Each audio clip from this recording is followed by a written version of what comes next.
just to give you the current situation. I am about to land sa Hague. Galing ako Dubai. Stopover for it's a long haul, it's a long flight. Okay ako. Do not worry. And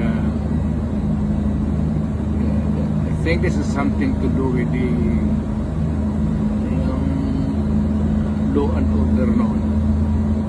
At sinasabi ko naman sa mga pulis at military na trabaho kayo at ako ang managot. So ito na nga, for all of the whatever happened in the past, ako na yung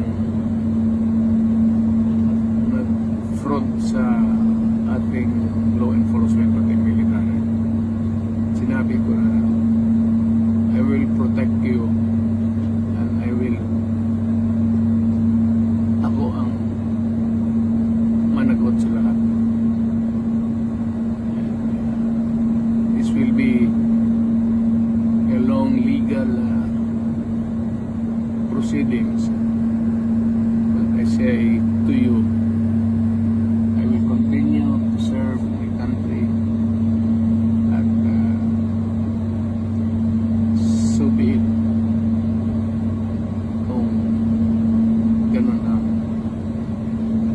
destiny ko.